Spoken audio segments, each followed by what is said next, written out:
On va s'intéresser aujourd'hui à un détail, un tout petit détail de la biologie des chats qui, pourtant, change absolument tout dans la pratique vétérinaire. C'est un de ces cas d'école qui montre à quel point chaque espèce est unique. Alors mettons-nous en situation. On a un chat qui est anémique, c'est-à-dire qu'il manque de globules rouges. La toute première question, la plus importante, c'est est-ce que son corps réagit? Est-ce que sa moelle osseuse, l'usine à cellules sanguines, est en train de se battre pour compenser ce manque? C'est vraiment le point de départ de tout. Et pour répondre à cette question, la clé, ce sont ces cellules, les réticulocytes. Pour faire simple, ce sont des globules rouges tout neufs, des BD globules rouges, qui viennent tout juste d'être libérés par la moelle osseuse.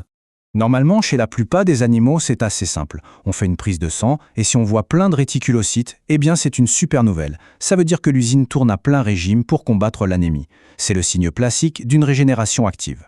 Oui, mais voilà, quand il s'agit des chats, rien n'est jamais aussi simple. Pour eux, cette histoire de réticulocytes, elle prend une tournure bien plus complexe et même un peu piégeuse, on va le voir. Et voilà pourquoi les chats, eux, ils ont non pas un, mais deux types de réticulocytes. D'un côté, on a les agrégés. Imaginez-les comme les nouvelles recrues, toutes fraîches, pleines d'énergie, avec de gros amas de matériel génétique. Et de l'autre, on a les ponctués. Eux, ce sont les vétérans, ils sont là depuis plus longtemps et il ne leur reste que quelques petits points de ce matériel. La différence est cruciale. Les uns donnent les infos du jour, les autres, celles d'il y a plusieurs jours. Donc, la question qui tue, c'est, pour savoir ce qu'il se passe maintenant, sur qui doit-on compter? Sur le messager qui arrive avec les nouvelles toutes fraîches ou sur celui dont le message est peut-être complètement dépassé? C'est là que tout s'éclaire. Regardez bien. Les réticulocytes agrégés, nos nouvelles recrues, ne restent sous cette forme que 12 à 24 heures à peine. Après ça, ils se transforment en ponctués. Et ces ponctués, les vétérans, eh bien, ils peuvent rester dans le sang pendant 10, 14 jours, parfois même plus. L'écart de durée de vie est juste énorme. Et c'est exactement ça le piège. Cette citation le résume parfaitement. On ne peut pas se fier aux ponctués. Pourquoi? Parce qu'on peut en trouver un très grand nombre, alors que la moelle osseuse, elle, a arrêté de surproduire depuis longtemps. C'est une fausse piste. Et pour rendre les choses encore plus intéressantes, chez un chat qui va très bien, plus de 95% de ses réticulocytes sont de type ponctué. Vous imaginez? Leur nombre de base est déjà très élevé, ce qui rend l'interprétation d'autant plus délicate.